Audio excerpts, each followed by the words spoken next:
ओम श्री गुरु सत्ताई नमः। सभी को प्रणाम।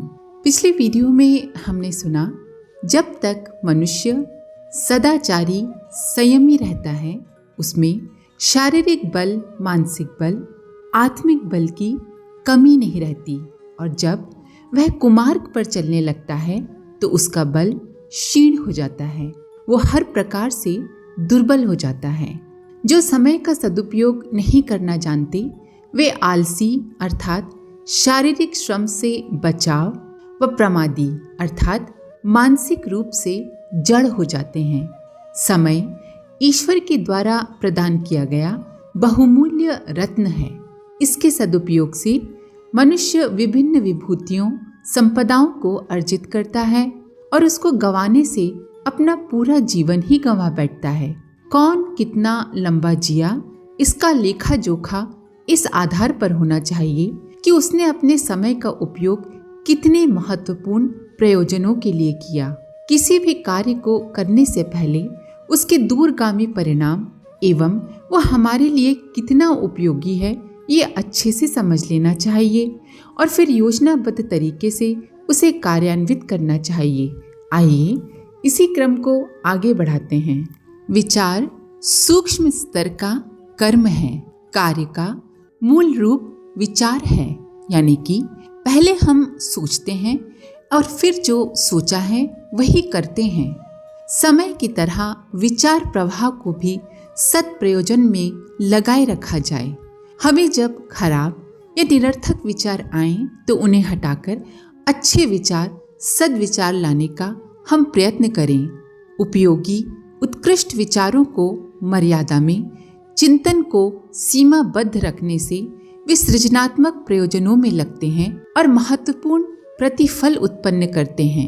मनोनिग्रह के अभ्यासी जो मन को संयमित रखने का अभ्यास करते हैं, जिस भी दिशा को अपनाते हैं, जिस भी कार्य में लग जाते हैं, उसी में सफल होकर रहते हैं। विचारों की अनगढ़ अस्त व्यस्तता, यानी कि पूरे समय उल्टा सीधा सोचता रहना, ये एक प्रकार का पागलपन ही है।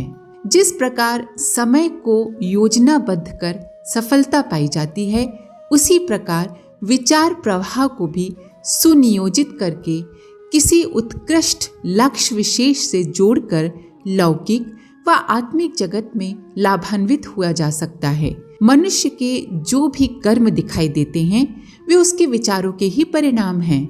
जो जैसा सोचता है और करता है वो वैसा ही बन जाता है। इस उक्ति को सदैव स्मरण रखना चाहिए। विचार संयम का सही स्वरूप है चिंतन की एक एक लहर को रचनात्मक दिशा धारा में प्रवाहित करने हेतु किया गया कठोर पुरुषार्थ। यही यथार्थ में मनोनिग्रह है। अनगढ़ पशुओं की तरह मस्तिष्क रूपी झाड़ियों में उछल कूद मचाते अनावश्यक विचारों को एकाग्रता के द्वारा अथवा उच्च स्तरीय उद्देश्यों में लगाकर उन्हें सही दिशा दी जा सकती है। इस प्रकार समीक्षा करने पर हम पाते हैं कि विचार संयम के दो भाग हैं। एक है निग्रह अर्थात बिखराव को, बिखरे हुए विचारों को समेटकर एक दिशा में लगा देना, एकाग्रता इसी को कहते हैं। और दूसरा भाग है विचारों को निकृष्ट चिंतन से हटाकर सदुद्देश्यों में नियोजित कर देना, अपने कर्मों में उत्कृष्टता को बढ़ाना। विचारों का असंयम ही इंद्रिय, वाणी, समय तथा अर्थ के असंयमों, शक्ति अपव्यय का मूल कारण होता है। लक्ष्य के प्रति तन्मयता सच्चे साधक की विशेषता है। ये विचारों की एकीकरण का ही परिणाम है। द्रोणाचार्य ने प्रश्न किया, दुर्योधन सामने क्या दिखाई दे रहा है? दुर्योधन बोला, आकाश, वृक्ष, पत्तियां और चिड़िया जिस पर निशाना लगाना है। द्रोणाचार्य ने कहा, तुम्हारा निशाना सही नहीं लगेगा, बैठ जाओ। एक एक करके सारे शिष्य असफल होते गए। अब अर्जुन का नंबर आया। आचार्य ने वही प्रश्न दोहराया। अर्जुन ने कहा, गुरुदेव मुझे पक्षी की आंख के अतिरिक्त और कुछ नहीं दिखाई दे रहा, बाण चलाओ। आचार्य ने आदेश दिया। तीर सही निशाने पर जा लगा। द्रोणाचार्य ने शिष्यों को बताया, जिसे लक्ष्य के अतिरिक्त कुछ न दिखाई दे उसी की साधना सफल होती है। प्रतिभाएं परमात्मा की देन होती हैं, ऐसा माना जाता है। इसी कारण हजारों में एक वैज्ञानिक, दार्शनिक अथवा विषय विशेष का निषाद प्रकांड पंडित बन जाता है। वस्तुतः परम पिता की ये कृपा बरसती तो सब पर है, पर लाभ वे ही उठाते हैं जो अपने विचारों को रचनात्मक चिंतन एवं कर्तृत्व में नियोजित कर लेते हैं। महर्षि पतंजलि ने विचारों की एकाग्रता का महत्व समझा, उसे जीवन में उतारा एवं योग दर्शन के रूप में एक महान ग्रंथ मानवता को दे सके। प्रख्यात आर्ष दार्शनिक जैमिनी, जिन्होंने मीमांसा की रचना की, उनके साथ एक घटना ऐसी जुड़ी है जो विचारों की शक्ति भी बताती है व जो इस ग्रंथ रचना की पृष्ठभूमि थी। जब वे मीमांसा दर्शन के सूत्रों को क्रमबद्ध कर रहे थे, उन्होंने अपनी धर्मपत्नी को कह दिया, जब तक मैं न कहूँ कक्ष का द्वार न खोला जाए, चाहे रात्रि का आगमन हो जाए या चाहे अगले दिन का अरुणोदय, कोई भी मेरे कार्य में व्यवधान न डाले। और इस प्रकार बिना आहार लिए वे उसी कक्ष में 7 दिन तक बंद रहे और जब बाहर निकले तो चेहरे पर अभूतपूर्व तेज था एवं सफलता की मुस्कान थी। वे महत्वपूर्ण सूत्रों को क्रमबद्ध करके ग्रंथ की रचना पूरी कर चुके थे। मीमांसा दर्शन नामक ये ग्रंथ अध्यात्म के मूल सिद्धांतों का आधार बना। विचार अपने आप में एक चिकित्सा है। शुभ कामना, सत परामर्श रूपी विचारों का बीजारोपण यही प्रयोजन सिद्ध करते हैं। विचार संप्रेषण, विचारों से वातावरण का निर्माण, विचार विभीषिका इसी सूक्ष्म विचार शक्ति के स्थूल परिणाम हैं। महर्षि अरविंद व महर्षि रमन ने मौन साधना की व अपनी विचार शक्ति को सूक्ष्म स्तर पर क्रियान्वित किया, जिसका परिणाम था कि वातावरण में संव्याप्त विक्षोभ मिटाया जा सका तथा स्वतंत्रता आंदोलन की लहर फैली। सारी क्रांतियां विचारों के स्तर से ही आरंभ हुई। विचारों की आंधी जब आती है तो प्रचंड तूफान की तरह सबको अपने लपेटे में ले लेती है। अस्त व्यस्त विचार शक्ति व्यक्ति को जल्दबाज बनाते हैं व ऐसे व्यक्ति दूरगामी निर्णय न लेकर ऐसे कदम उठा सकते हैं जिन्हें बाद में विक्षिप्तता ही कहा जा सकता है। देव शर्मा के घर पुत्र ने जन्म लिया। उसी दिन एक नेवली ने नेवले को भी जन्म दिया। दयावश ब्राह्मणी ने उस बच्चे को भी पाल लिया। दोनों बच्चों में बड़ा प्रेम था। एक दिन ब्राह्मणी पानी भरने चली गई। बच्चा सो रहा था और नेवला भी पास बैठा था। दैव योग से उधर एक सर्प निकला और बच्चे को काटने लपका। जब नेवले ने यह देखा तो सांप के टुकड़े टुकड़े कर डाले। उसके मुंह में खून लगा था। जब घर की मालकिन आई और उसने द्वार पर नेवले को देखा, नेवले के मुंह में खून लगा देखकर उसने सोचा ये बच्चे को काट कर आया है। ये विचार आते ही क्रोध में उसने भरा हुआ घड़ा नेवले के ऊपर दे मारा। नेवला मर गया। अंदर जाकर ब्राह्मणी ने सारी बात समझी तो उसे बड़ा पश्चाताप हुआ। इसीलिए बिना विचारे कोई काम नहीं करना चाहिए।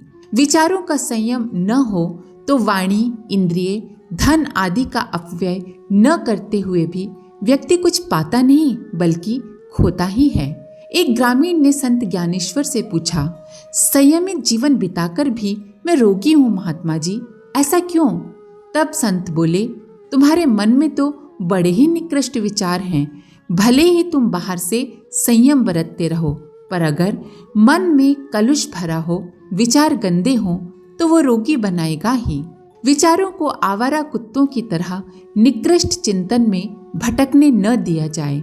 उन्हें हर समय उपयोगी दिशा धारा की तरफ लगाया रखा जाए। अनगढ़ अनैतिक विचारों से जूझने के लिए सद्विचारों की एक सेना बनाकर रखी जाए, जो अचिंत्य चिंतन उठते ही जूझ पड़े और उन्हें निरस्त करके भगा दे। विचार संयम का सबसे अच्छा तरीका है उन्हें बिखराव से रोककर उत्कृष्ट उद्देश्य के साथ जोड़ दिया जाए। इसके लिए अपने अंदर भी एक विरोधी विचारों की सेना उसी प्रकार खड़ी करनी होगी जैसे कि विजातीय द्रव्यों के शरीर में प्रविष्ट होने पर हमारे रक्त के कण खड़ी कर देते हैं। निकृष्ट विचारों व उत्कृष्ट चिंतन की परस्पर लड़ाई ही अंतर जगत का देवासुर संग्राम है। विचारों की विचारों से काट एक बहुत बड़ा पुरुषार्थ है। इसीलिए अनिवार्य है कि कुविचारों को सद्विचारों से काटने का महाभारत निरंतर जारी रखा जाए। विचारों के लिए उपयोगी मर्यादा एवं दिशा धारा निर्धारित की जाए, जिनमें अभीष्ट प्रयोजन अथवा मनोरंजन के लिए परिभ्रमण करते रहने की छूट रहे। चिड़ियाघरों में जानवरों का बाड़ा होता है, उन्हें घूमने फिरने की छूट रहती है, पर उस बाड़े से बाहर नहीं जाने दिया जाता। ठीक यही नीति विचारों के बारे में भी बरती जाए, उन्हें जहां तहां बिखरने न दिया जाए। विचार यदि अस्त व्यस्त हों तो उसके क्या परिणाम होते हैं, इसे समझाते हुए संत एकनाथ ने एक कथा सुनाई। एक मनुष्य किसी गांव को जा रहा था। धूप प्यास का मारा वो एक पेड़ के नीचे विश्राम करने लेट गया। पेड़ की ठंडी छाया में उसका मन बड़ा प्रसन्न हुआ। वो कल्पना करने लगा, काश यहाँ पीने के लिए पानी होता। इतने में ही उसने देखा कि एक ठंडे पानी का झरना फूट पड़ा। उसने पानी पिया, प्यास बुझाई। फिर उसने सोचा, कुछ खाने को होता तो कितना अच्छा रहता। इतने में ही एक स्वादिष्ट पदार्थों से भरा हुआ थाल आ गया। उसने भोजन करके सोने के लिए शैया की कल्पना की तो एक पलंग वस्त्र बिछा हुआ दिखाई दिया। इन सब घटनाक्रमों से उसे बड़ा भय हुआ कि कहीं यहाँ कोई मायावी राक्षस तो नहीं। इतने में ही एक राक्षस सामने आ खड़ा हुआ। ये मुझे खा ना जाए, इस विचार के साथ ही वो राक्षस यात्री को खा गया। वस्तुतः वह वृक्ष कल्प वृक्ष था, जो मन की इच्छा के अनुसार फल देता था। मनुष्य का चिंतन एवं मनोबल एक प्रकार से कल्प वृक्ष ही है। उसका सदुपयोग करने वाला जीवन लक्ष्य की प्राप्ति का अभीष्ट उद्देश्य पूर्ण कर सकता है। विचारों में यदि विकृति न हो तो बहिरंग हमेशा पवित्र रहेगा। हम हमेशा शांति और सुख में रहेंगे, चाहे हमारे आसपास का वातावरण कितना भी दूषित क्यों ना हो। सम्राट पुष्यमित्र का अश्वमेध सानंद संपन्न हुआ और दूसरी रात को अतिथियों की विदाई के उपलक्ष्य में नृत्योत्सव रखा गया। यज्ञ के ब्रह्मा महर्षि पतंजलि उस उत्सव में सम्मिलित हुए। महर्षि के शिष्य चैत्र को उस नृत्य के आयोजन में महर्षि की उपस्थिति बड़ी अखरी। उस समय तो उन्होंने कुछ नहीं कहा, पर एक दिन जब महर्षि योग दर्शन पढ़ा रहे थे तो शिष्य ने शिकायत करते हुए पूछा, गुरुवर, क्या नृत्य गीत के रसरंग चित्तवृत्तियों के संयम में सहायक होते हैं? महर्षि ने शिष्य का अभिप्राय समझ लिया। वे बोले, सौम्य, आत्मा का स्वरूप रसमय है। रस में उसे आनंद मिलता है और तृप्ति भी। वह रस विकृत न होने पावे और अपने शुद्ध स्वरूप में बना रहे, इसी सावधानी का नाम संयम है। जैसे कि हम गीत सुन रहे हैं, अगर वो एक सुंदर गीत है, उसका अर्थ सुंदर है, तो उसको सुनने में कोई हानि नहीं। पर हम कामुकता भरा कोई गीत सुन रहे हैं तो वो हमारे लिए अवश्य ही हानिकारक होगा। विकार की आशंका से रस का परित्याग कर देना उचित नहीं है। हमें ये सोचना होगा कि हम उसका किस रूप में चिंतन कर रहे हैं, किस रूप को देख रहे हैं, किस रूप को सुन रहे हैं। रस है ही नहीं, है और त्याज्य तो उसकी विकृतियां हैं। परिश्रम एवं मनोयोग का प्रत्यक्ष फल धन है। नीति पूर्वक कमाया और औसत देशवासी के स्तर का निर्वाह अपनाते हुए बचत किए गए धन को योग्यता को बढ़ाने, सदाशयता को अपनाने एवं असमर्थों की सहायता करने में लगाना चाहिए। भौतिक हो या आत्मिक प्रगति, दोनों ही क्षेत्र के पथिक को अपव्यय की तनिक भी छूट नहीं है। प्रश्न ये नहीं है कि पैसा अपना है या पराया, मेहनत से कमाया है या मुफ्त में मिला है। उसे हर हालत में जीवन उपयोगी, समाज उपयोगी कार्यों में लगाना चाहिए और एक एक पाई का उपयोग मात्र दूसरों की भलाई के लिए ही होना चाहिए। श्रम, समय एवं मनोयोग, ये तीन सूक्ष्म संपदाएं भगवान के द्वारा मनुष्य को प्रदान की गई हैं। धन इन्हीं का प्रत्यक्ष स्थूल फल है। धन को काल देवता एवं श्रम देवता का सम्मिलित अनुदान मानना चाहिए। जैसी दूरदर्शिता समय के अपव्यय के लिए बरतने को कहा जाता है, वैसे ही धन की बर्बादी पर भी लागू हो। बचाया धन हमेशा परमार्थ में लगे। मथुरा के समीप एक छोटे गांव की बाल विधवा ने सारे दिन चक्की चलाकर 2 आना रोज कमाने और गुजारा करने का नियम बनाया था और वो उसने जीवन भर निभाया।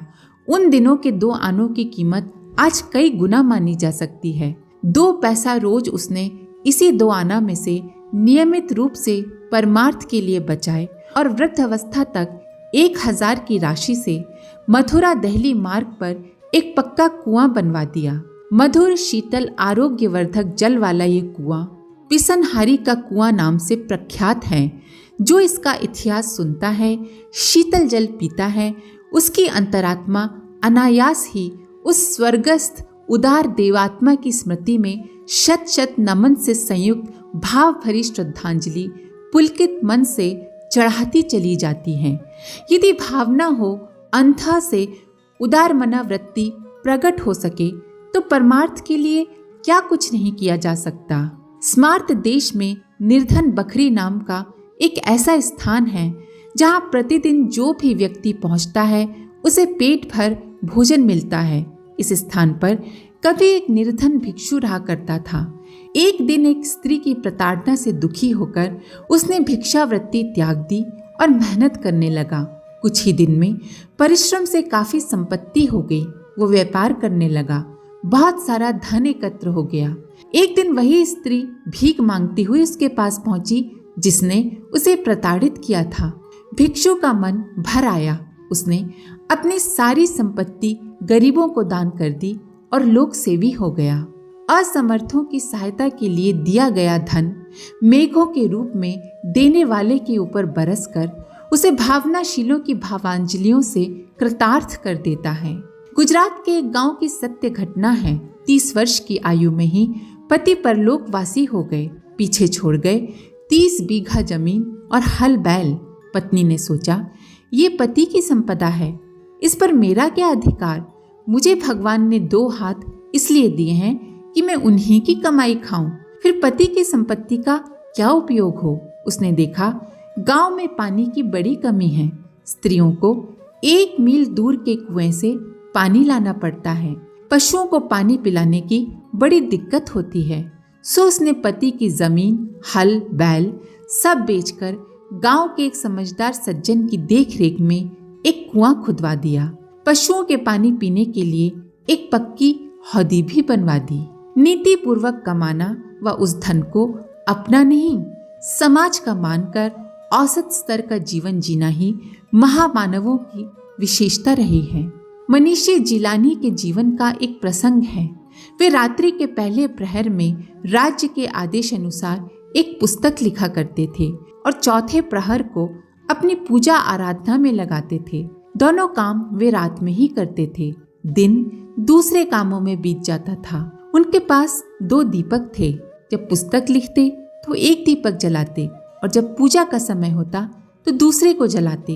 एक मित्र ने कारण पूछा तो उन्होंने कहा, पुस्तक राज्य के लिए लिखी जाती है, इसीलिए उसमें तेल राज्य का जलता है, और पूजा मेरी व्यक्तिगत है, इसलिए इसमें मैं निजी तेल जलाता हूँ। सच्चे मन और धर्म से उपार्जित साधनों से संपन्न किए गए सत्कर्म ही फलित होते हैं।